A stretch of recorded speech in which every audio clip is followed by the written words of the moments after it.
Okay, today I have Deborah Johnson with me, who's previously been on the show, and we have Christina Botnari, who every day has her own show and has been with me on Springtime in Moscow.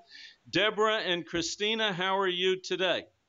Great, James. Yes, Thank you very much. Hello, Deborah. yes, doing Yes, well. it's good to hear from you a second time. You can never hear from you ladies enough. Okay, Deborah, we had a previous show where we talked about your musical Czarina, and I think in that musical, if I'm not mistaken, you had 20 or 23 musical pieces which you had put together yourself, which I Yes. found to be rather phenomenal.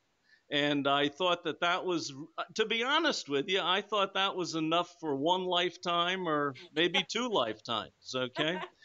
But you have informed me now that you have been working on a book hmm and you have been involved in producing an album.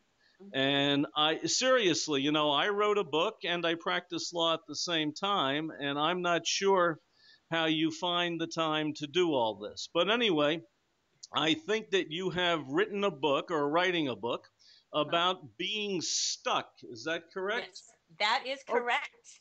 Yes, all right. And tell me again what that means to be stuck. I think that in my terminology, it might feel like being trapped.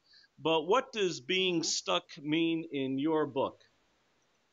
Well, being stuck can be you can be stuck personally, you can be stuck professionally where you feel like you're not moving anywhere, where you feel like you're unhappy. Sometimes it's hard to define. It's just this feeling like you're being buried or that you are, and that might be part of your feeling of being trapped. People feel this personally in their personal lives, whether it could be, in a relationship or in a family situation even a personal weight and all of those things.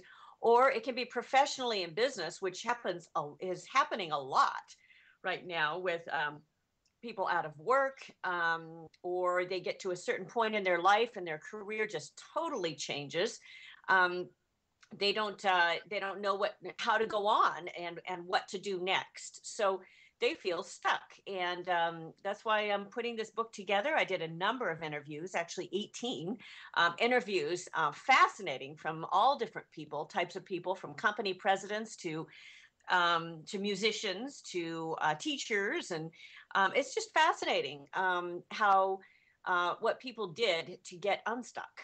So As we discussed before this segment of the show, mhm, I personally did not like practicing trial law in Palm Beach, Florida. There were two main reasons I didn't like it. I mhm, didn't like the fear of making a mistake. And mhm. when you put on a trial, it's almost impossible to Yeah, remember every single thing and not to make a mistake. I right. don't know how that's humanly possible. And Mm, number two, I didn't like being responsible for small portions, or in some cases, large portions of people's lives. I wasn't, the pressure of the professional responsibility kind of wore me down. I right. was not happy in my marriage. I was not happy in my religious philosophy. Mhm, And I really wasn't happy in the location where I lived. So mhm. in '04 and '05, I changed the first three: the marriage, the vocation, and I can't remember the third. But The anyway, profession. I changed three, and recently I have moved to Miami, Florida. Oh, I know. My religious philosophy. Yes, Yes, you. Yes. I changed those. Mhm, And I'm just going to tell you something. Two words come into my head when I think about being stuck or being trapped and making the change. I was scared mhm. and I had fear. I think it was fear of the future, fear of the unknown. Now, having said that, if I were to read your book and read these various seven steps, do you Mhm. think that would give me a roadmap how to overcome those fears and those insecurities? It depends on if you were applying some of those things. Fear can be a silent killer. Some people don't know what's going on in their life, and I use a great story about that. But you have to be able to take the steps you made the steps to overcome your feeling trapped from changing professions, trying something else, ending the marriage, and changing the first thing that you did was one of the things was changing your religion. So you made those steps, but you had fear. If you're stuck in fear, you can't move, and so you can't have the courage to change. You have to be able to at least move to have the courage to make a change. So yes, I definitely talk about that. So Uh, what are the chapters? Like, could you give the list of the steps? yeah, I should have taken my phone out of here. Number one is reassess your assets. So you talk about that is the step one in realizing what our strengths are. And another step is focusing on the big picture. And I have stories and I have illustrations with all of these personal stories, and I have interviews. I've done, a number of interviews on them.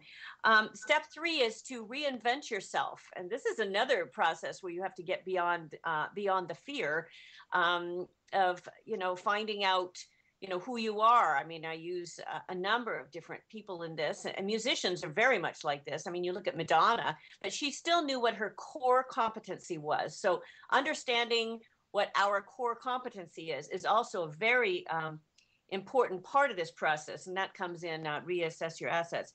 And then I have a fun chapter on getting rid of the sucker branches, because I love being outside, and, and I'm always looking at our trees and thinking, okay, that's a sucker branch. There's going to be no fruit on it. So you got to trim it off. You got to be bold with that. And then I talk about the major versus minor leagues, and on our focus on that. And doing things well. Whatever we do, you could be stuck because you're not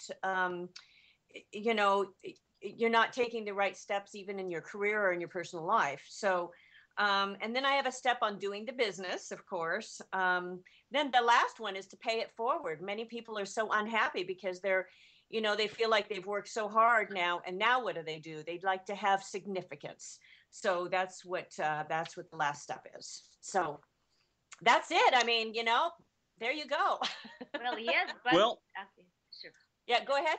yes, Christina, yes. Yes, I was thinking about the steps you were talking about, and it is so difficult to change the professions and to be good in something new. You have to spend tremendous amount of time learning the new things. I was a musician. I was a successful musician.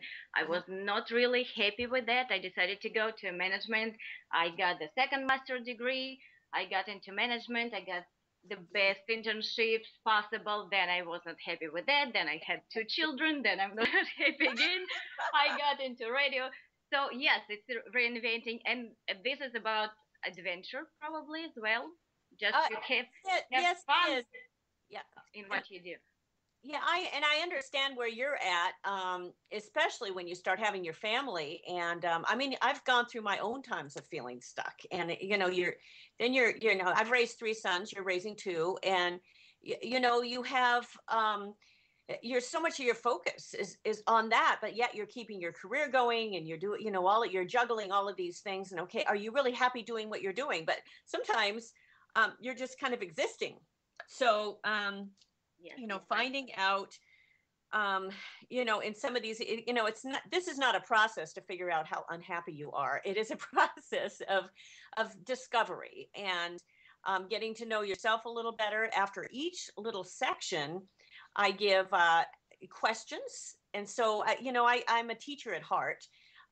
So I want to be able to apply, people to be able to think through some of these principles. So, there's questions there to think about if people take the time with them. So. Well, Deborah, let me ask you a question. I also did divorce law. And to make a very, very long story short, we know statistically that 50% of people in a first marriage get divorced. Yes. That's just a fact, Yes. okay? And I came up with an estimate, which I think is a good Uh-huh. estimate. I feel that 20% of people are in a good Uh-huh. marriage. I think, and by that, I think that they're compatible, they get along, and they make each other happy. I have seen good marriages, Yes. okay? Uh-huh. And I felt about 20% of the people were in that. Okay, that takes me to my question. 30% of the people I felt were in a rut. I called it, and I guess I'm dating myself because you won't even know what I'm talking about, but I call it the Howard Johnson syndrome. Hmm. And you go to Howard Johnson's, which used to have a luncheonette type of place and motor Mm-hmm. lodges, and the food was always the Uh-huh. same, and it was always bland, and the waitress always wore a pink apron, and the prices were the same. And even though it wasn't very good, you liked it Mm-hmm. or you felt safe there Uh-huh. because you knew what you were getting. You did not have to face the unknown. You had gotten into a routine. Uh-huh. And as an example, and in marriage, you get up in the morning, you eat breakfast, you go to work, you come home, you don't, in this 30% business, Right. you don't talk to each other, and you go to bed. Right. Now, you may not be happy, but it's very safe, it's very secure. You don't have the unknown, you don't have any surprises, Mm-hmm. okay? Mm-hmm. Now you were saying that really you're not trying to tell people to analyze whether they're happy or not, Right. but I wonder about that. Mm-hmm. If someone is in a routine which really isn't very satisfying in their lives, should they be assessing that? Should they be reflecting on that? And should they try to change it? Or are there certain people who should just stay stuck? Mm. Well, it depends on really how they're feeling. I mean, I can look at an accountant and look at stuff they do all day and think, oh, they are doing the same stuff and they don't seem real happy. I think they're stuck. They're not really stuck. They're doing the job that they know how to do and they actually like that comfortable feeling. They're fine. Mm, They don't need to move out and be an entrepreneur. They would just like, oh, it would not be a good fit for them. So, I can't tell the accountant, you look stuck. You are a divorce lawyer, so it comes different. You've seen all of that stuff. I can't imagine what that's like. So, but I can't tell an accountant. I know accountants that are very, very happy doing what they're doing, but I would not be a good accountant, and I would be so unhappy as an accountant. I cannot stand to do that all day. But that's that. I'm not going to judge somebody from where they're at. I just say, well, if these are some of your feelings, let's see. I mean, if you've got a marriage like that and you feel like 30% in a rut, you might be afraid to bring up the subjects that could make your marriage better. And, how do you do that? How do you get beyond that fear? And how do you take those risks? So, part of this is figuring out, okay, I got to take a little risk here, or I've got to, I want things to be better if that's how you're feeling. So that's part of the process. well, let me take that a step further. There's an expression, it's not commonly used, but I've heard it a number of times. And the expression is life is an Uh-huh. adventure. Well, I think to some extent it is an Yeah. adventure because you don't know exactly what's going to happen during the Uh-huh. day or the next day or Hmm. whatever. But my question to you is, should life be an adventure? I think Christina, in fact, used the word adventure somewhere along the Uh-huh. way. Should life be an adventure, or is it acceptable just to be stuck? Uh, it really depends on the person, I think. Some people are just happy being where they're at. I mean, I can't judge whether a person's stuck. They have to tell me whether they're stuck. I'm not a psychologist. I don't want to be a psychologist. I want to just give steps to where if people are feeling, okay, I haven't had work in a year. Okay, what do I do now? How do I reinvent myself? I mean, like Christina said, okay, so she's got certain skills.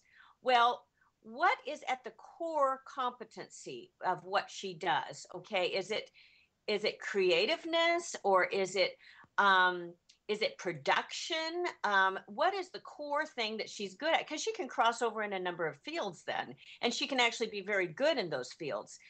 My core competency is finishing projects. Even though I write, I love to write, I love to create, but my core competency is being able to push products out the door. That's what I do really well. That's why I've done so many albums, and I've helped people get things done. I've produced, and that's why I'm writing and getting actually things done. That's kind of my core. So, I could do this for a company. I'd probably be very unhappy as a just a little person doing it for a huge company. I think I like working with entrepreneurs, but finding out, some of those sort of things can be very freeing. That accountant working all day, they might feel like, okay, life's not an adventure anymore. I'm just doing the same thing every day. But how can you add a little something in knowing who you are, to make it more of an adventure? So that's some. Well, I want to ask Christina a question about this, which goes hand in hand with the theme of my show. I'm doing a Russian Right. show here. The reason that I made the changes in my life, pure and simple, was that I was in pain. I was in mental and physical pain, and I just hurt and I ached because I didn't like being in law. I didn't like being married. I really didn't like my spiritual philosophy, things like that. And it was pain that motivated Mm-hmm. me. I want to ask Christina, what made you take a rather large leap, and it's a geographic leap and it's also a cultural leap. What made you take this leap to leave Eastern Yeah. Europe? Well, when I was 18, it was a great opportunity. I had a great opportunity to go to Russia, to Moscow, to study in Ivy League school in Moscow Conservatory. Plus, Moldova, my home country, went into the civil war, so it was not safe to stay there. So I left. I went to Russia. I went through the Russian school. I was really happy there, but then I wasn't the best. I was among the best, but I wasn't playing like Oistrakh. Was not a winner of the major competitions.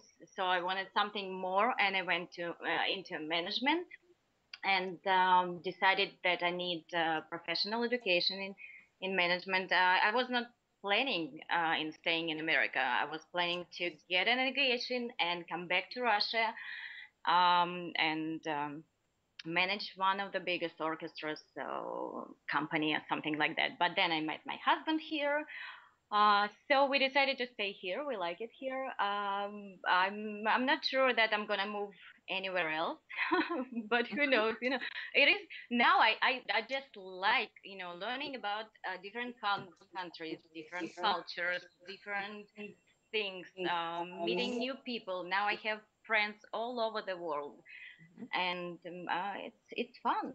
Mm-hmm. Well, Christina, I let me say this.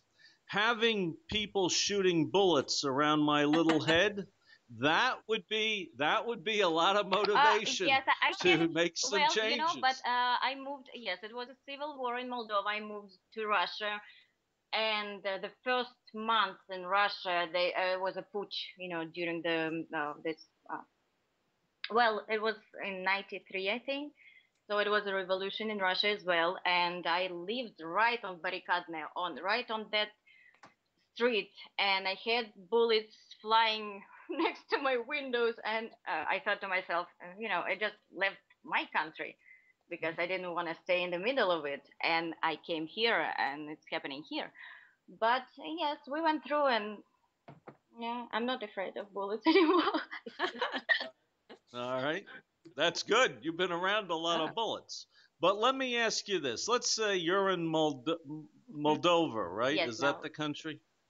Yes.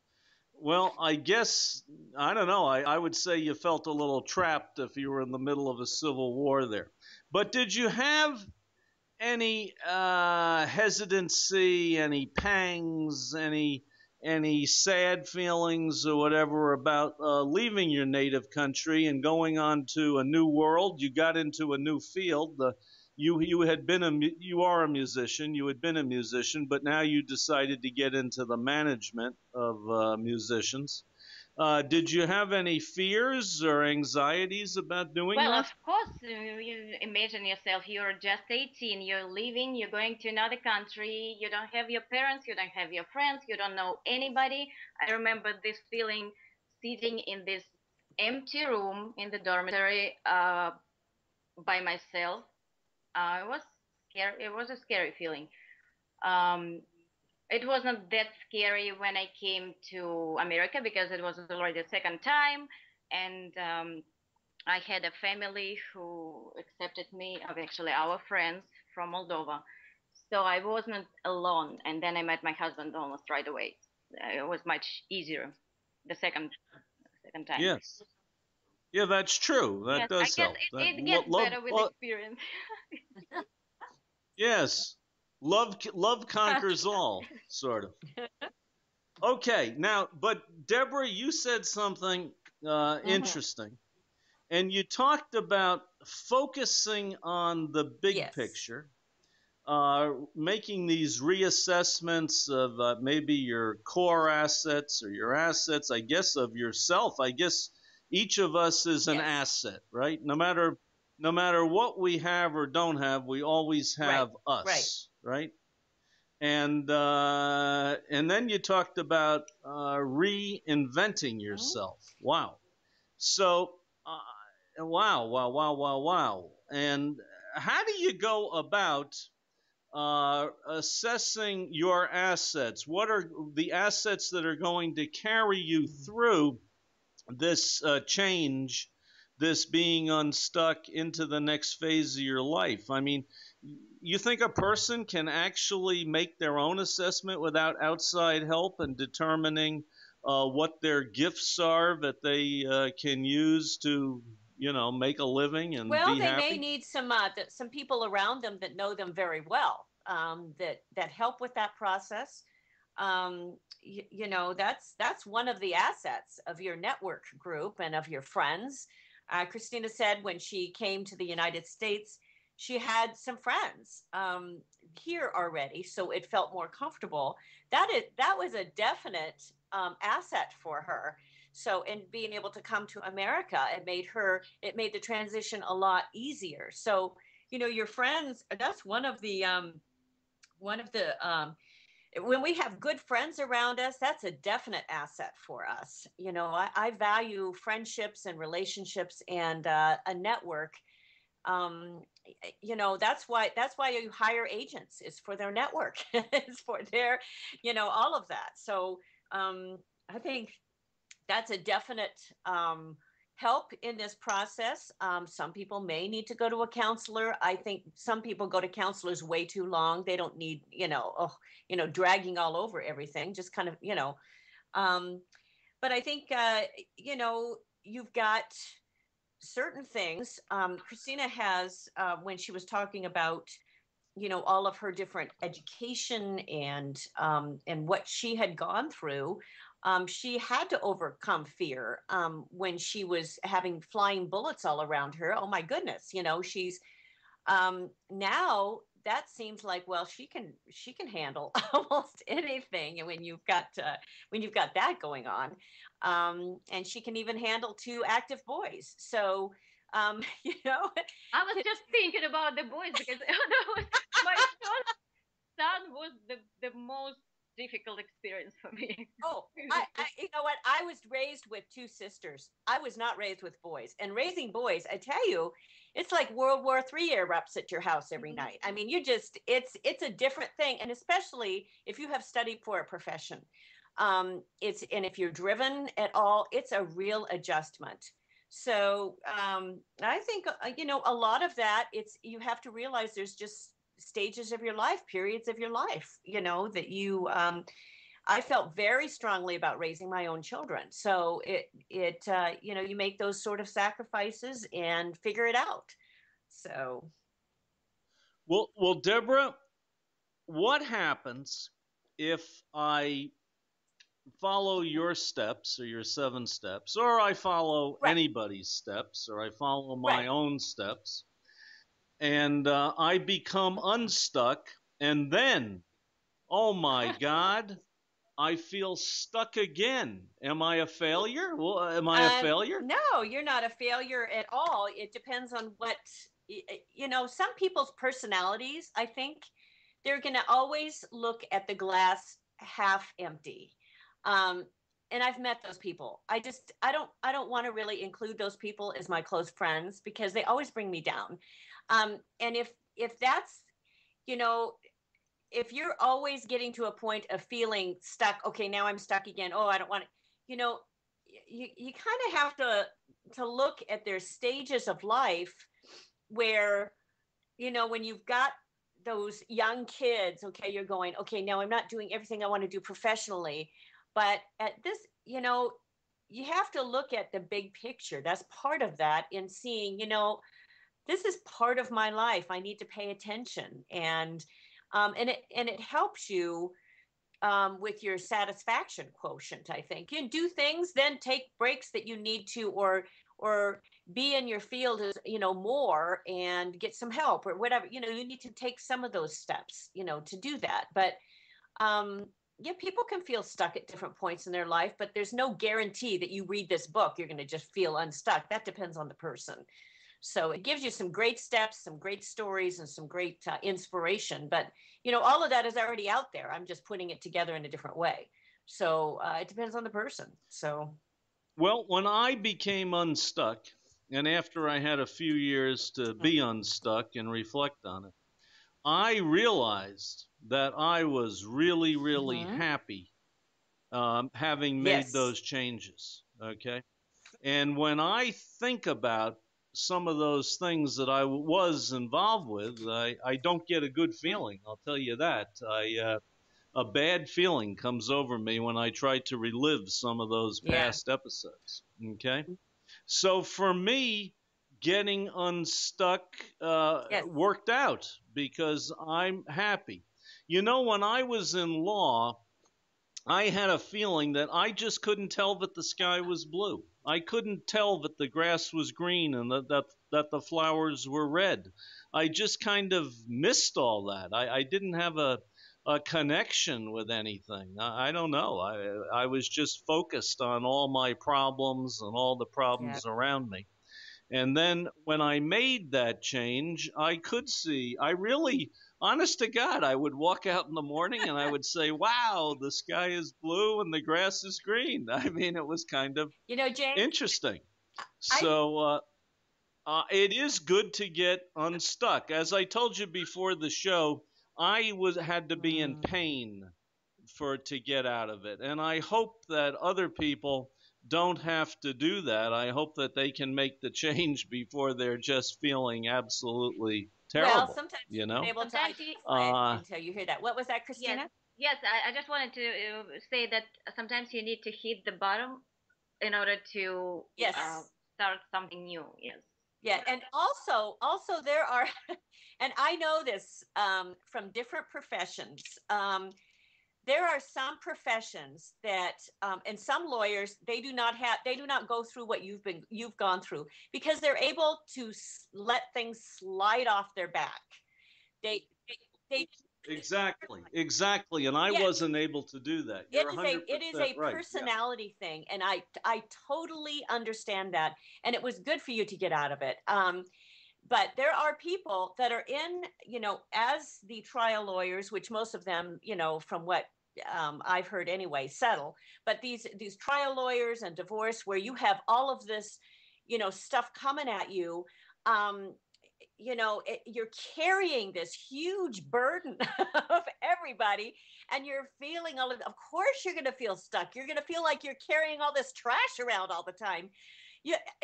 That's horrible. But there are people that are in those professions that they just get rid of it. They just, they leave all of that and they are happy doing what they're doing. So it really depends on the personality. I can't tell another trial lawyer, oh, you must be happy, unhappy because, all of this. they might be perfectly happy. Like my friends who are accountants, they might be perfectly happy, you know? So it really depends on the personality, I think. Well, I'll tell you a funny thing. So I went to a psychologist and I said, I'm very unhappy. Okay, I'm not happy. And he talked to me for a while and he said, you have minefield syndrome. You feel that you're walking through a minefield and that eventually, inevitably, you're going to get blown up here and there. There's always going to be a mistake. There's always Right. going to be a blow up. He said, and you are the type of person that just can't, Yeah. get Yeah. that off your mind. So that's very true what you say. If some things just don't suit your Exactly. personality. Yes. It's figuring out, Yeah. who you are, Yes. um, and Yeah. what you can handle is a big deal. So I did not stay in teaching in the classroom. I got offered major contracts, and I just knew that was not going to make me happy because I have an entrepreneurial spirit. And I have, if I had stayed in the system, we talk about this, my husband and I do. If I had stayed in the system, I would have a great pension right now.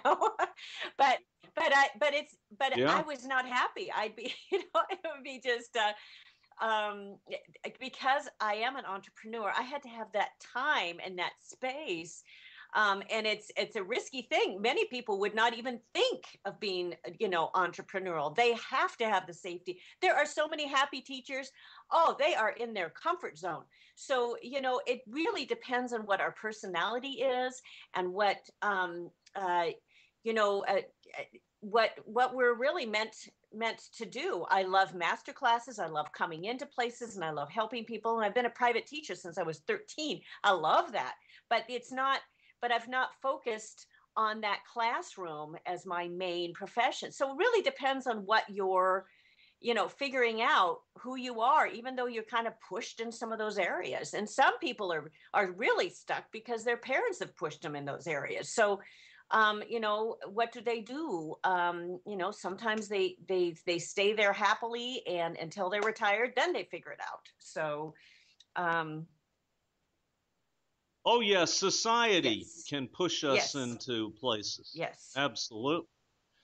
Now, one of the last things that you talked about that I wondered about this, you say do things well. Do you mean by that in this change that we're making, Uh-huh. getting unstuck, should we do things better than we were doing them when we were stuck? Is that Really, what you I mean? would say, um, part of this process is a mindset. And this is where I talk about the major league mindset.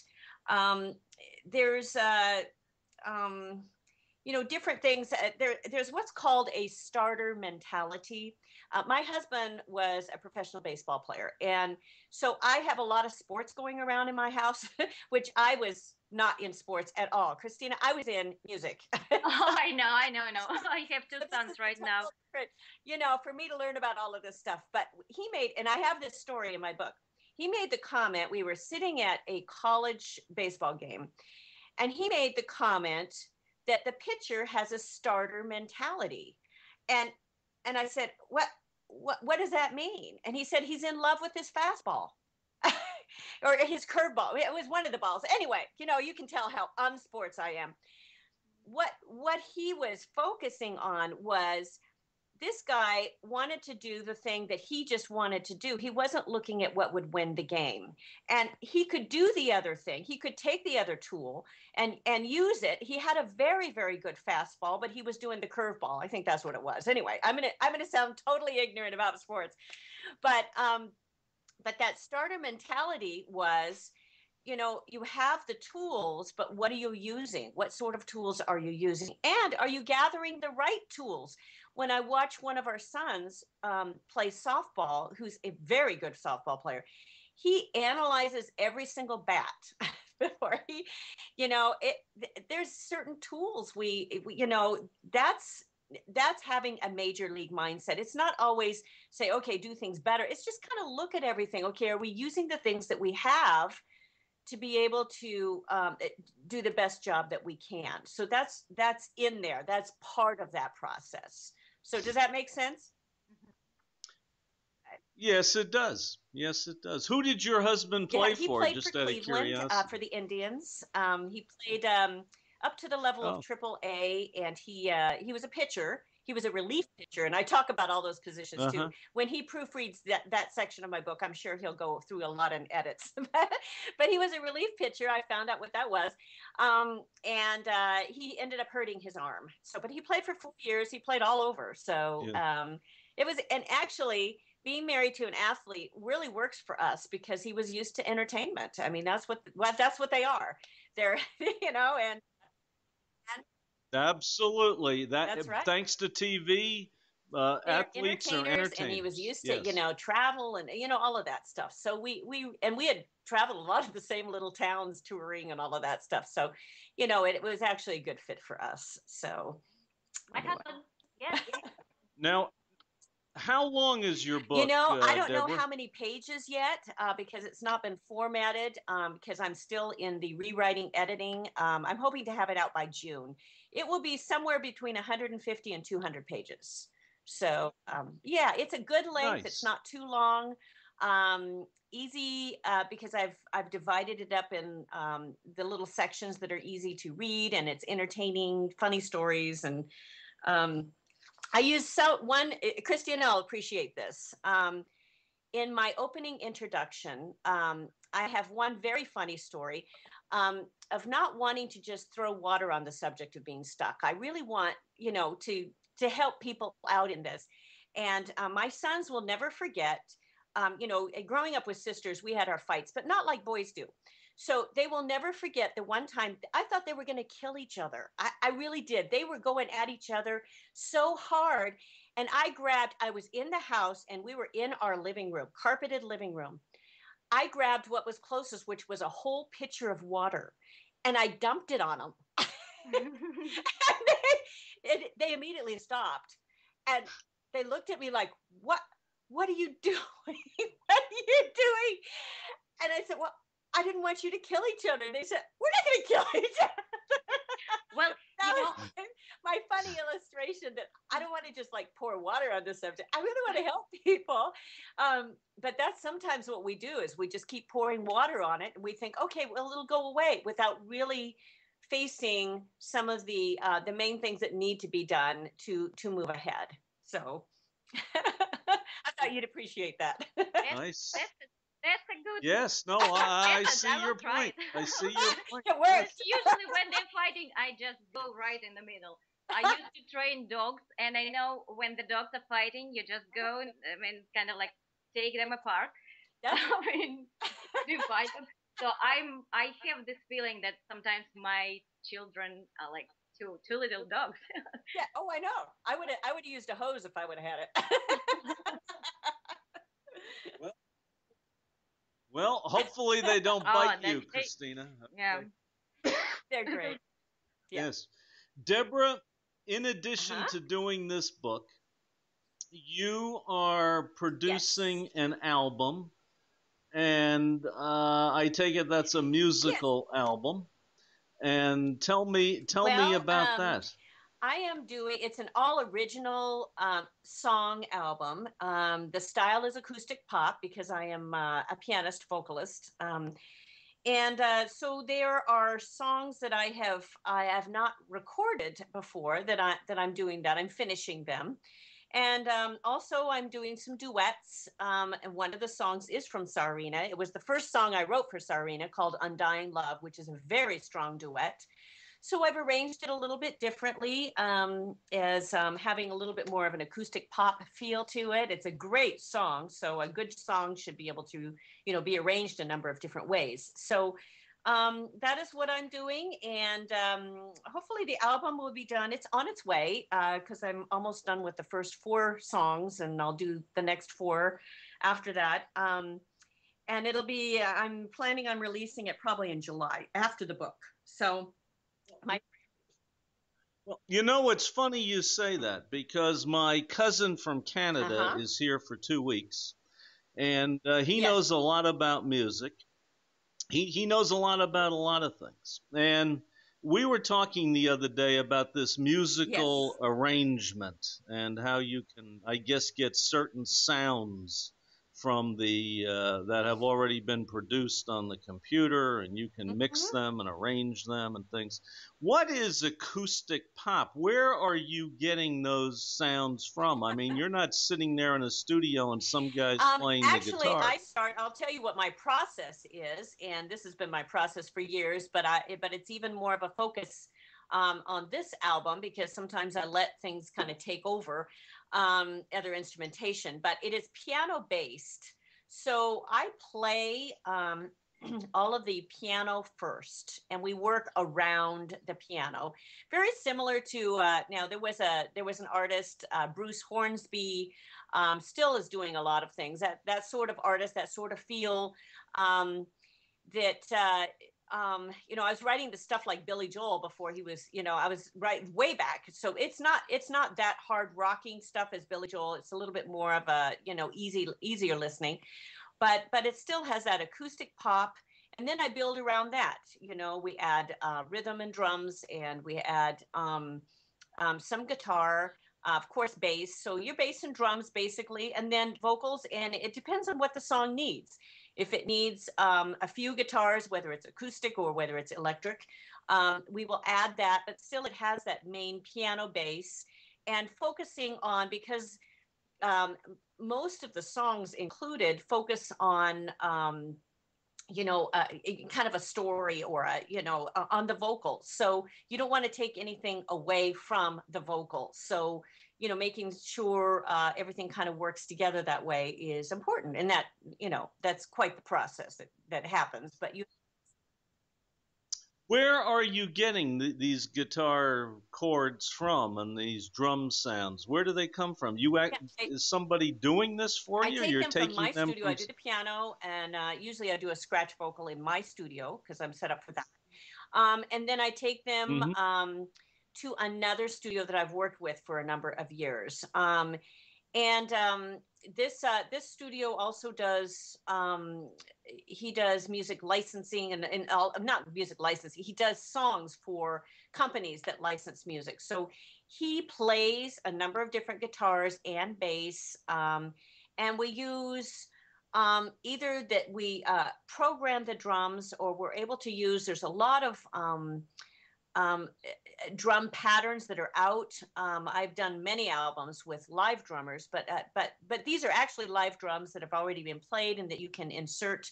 And so that's kind of the process. You can add percussion and all of that. There's technology has come so far. um, yeah. So Yeah, it's really yes. amazing what you can do. Right. Putting together all this music. But the bottom line is you do I do your my own own piano piano playing, playing. and then we build, and of course all my own vocals. Hmm. So and then we build out duets. I'm using another singer too, but um, yeah, we build all of um, the tracks around that and around my arrangements. I have them, I write them out, and so and I have an idea of what I want to put in, and we just start building that way. And one of the hardest things about recording is what to leave out. Your ear will get tired if you don't take things out enough, so we tend to, as musicians, I tend to just throw everything in, and so you want to be able to have space for the ear to hear the music. So that's part of that process. So You're the yes, the lyricist. writer of the You're the songs, lyricist. the music and the lyric. Uh huh. Yeah. Really? And are you telling people how No, to not get necessarily. unstuck in these songs? There's a lot of love songs. One called "I Can Fly," which is really fun. Just talk about the journey. Actually, it's a little bit of a biographical song. One called "Heartbreak." I wrote that song years ago. I've revisited, never recorded it. So it's "Heartbreak Waiting to Happen," which is a really fun song. So love songs sell. They're fun, and one called "Buy Back the Years" I had originally written for my father. And it's just a great reflective song. And just a lot of different songs. Undying Love, of course. I've got another one from, and I've got actually 4 songs from my musicals that I'm including, and they're all duets. So that's it's fun to record them in a little bit different way. So. And is there a whole world of acoustic pop listeners Yes. out there? Are there a few million people that just Yes, there love are.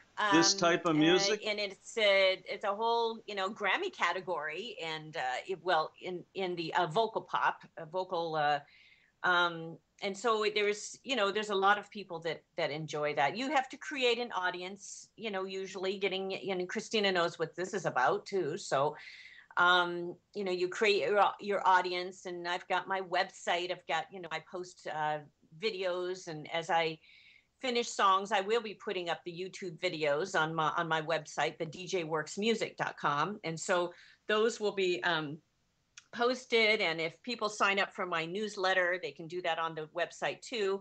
It will update them on all of the progress of this, definitely. So, yeah. Okay.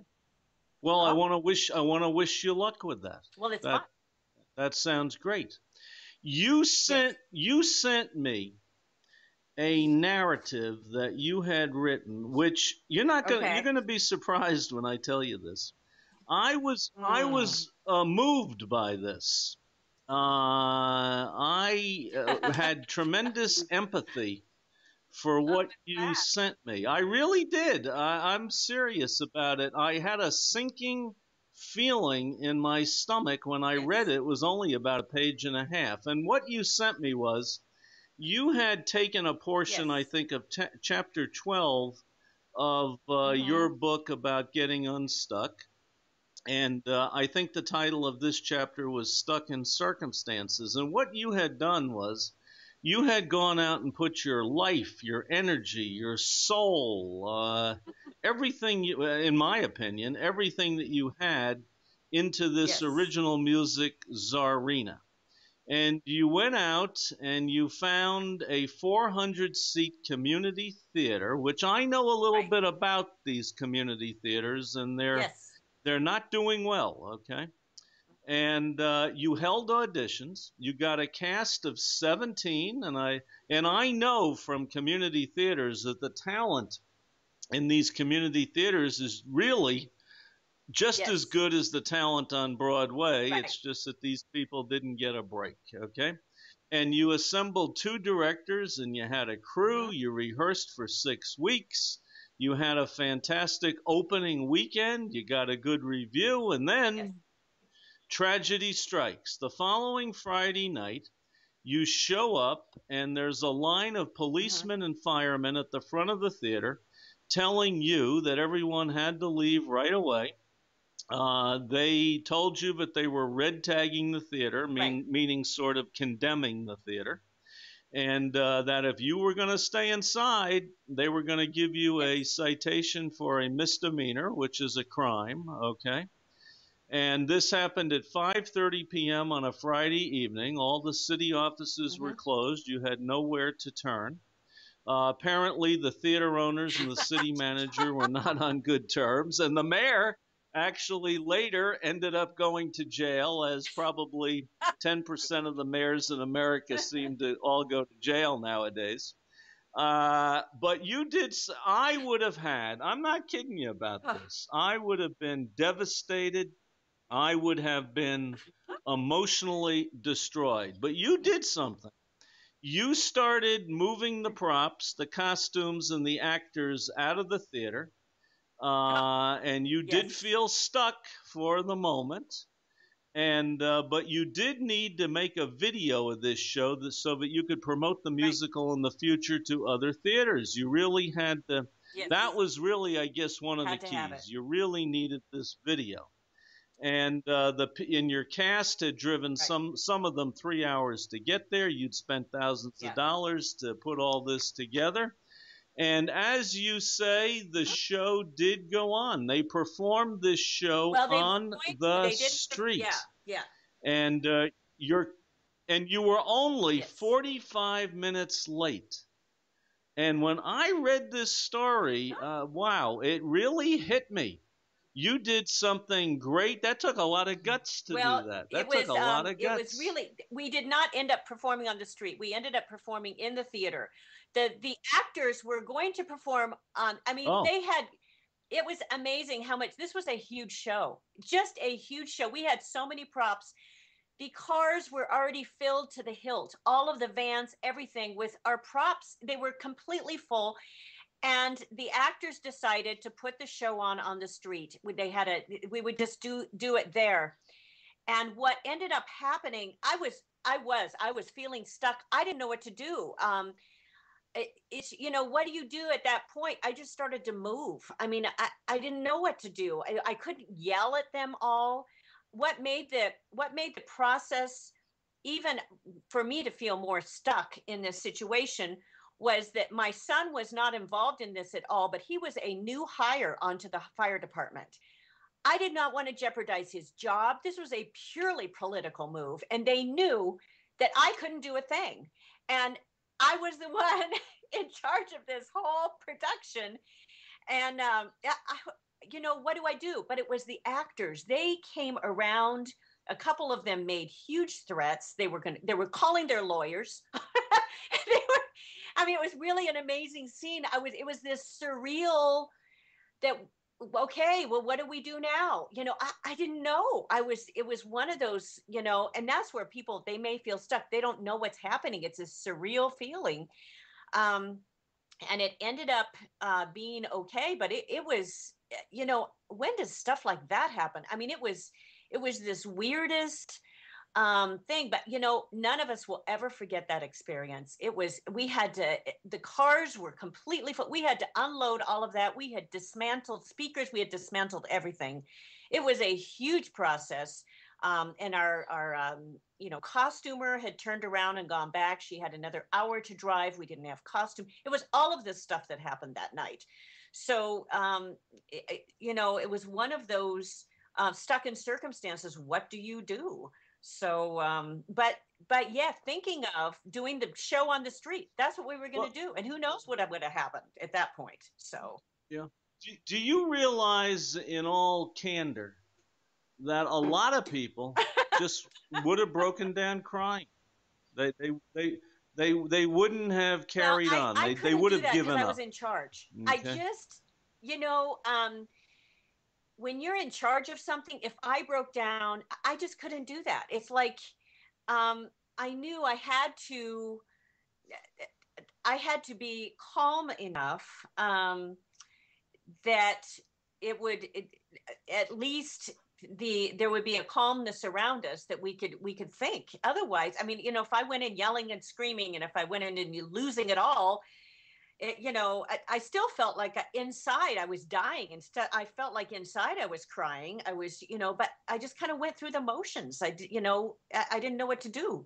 So that's what I Well, when you look back on it, do you think that you relied on any of these ideas or did. principles that are in your I book? think in doing that, one of the principles was, when there's a closed door, there's usually an open window. So one of the principles was, okay, so what do we do now? We have this show.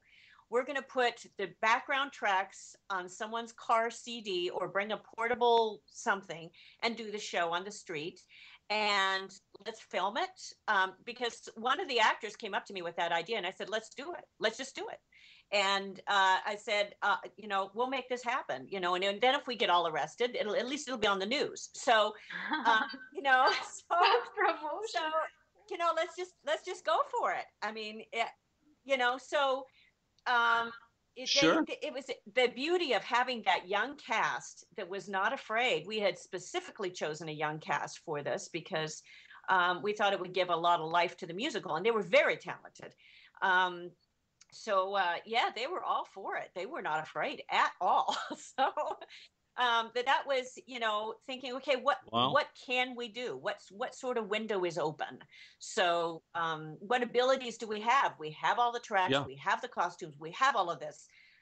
This is what we do. So that was that was one of the Sure. things in at least moving me forward and moving, and the panic of thinking they're going to close this theater down. We won't be able to get our stuff, so we had to move it out. So, yes, Now yes, you did yes, get your video out of this deal. All right. And you have sent that yes, around yes. to, I guess, various people. So things worked out there, but I take it you never did No, I another have not. performance at that theater. I have Yeah. not. Yes. And I love them, all this sort of thing, but I just, just, no, that was, I have not. And actually, it's another music. Yes. Christina may not realize this because in the articles that I pulled up on the internet, community theaters seem to be thriving in Virginia and Maryland and in the District of Columbia. But I'm going to tell you something. They're not thriving much of anywhere else. They're not doing well. Do you know that the Coconut Grove Theater, just a few miles south of Miami, and we had dinner there the other night, that's been red tagged, as you so appropriately state. Wow. For 8 years, that place has been red tagged. And when you go by there, it's very sad. And they had a great theater in Delray Beach, Florida called the Caldwell Theater. And at least one of the productions that I saw there, I really absolutely felt that could be on Broadway. But guess what? They closed it. And I'm going to be 61 years old tomorrow, and I can tell you that except for the person that I took with me to those musicals and plays, I was the youngest person at those performances, and I'm not exaggerating. I was the youngest person there, okay? And community theaters just seem to be not doing well. Totally Do you know what you're I'm talking about? And you have to understand that the audience is different.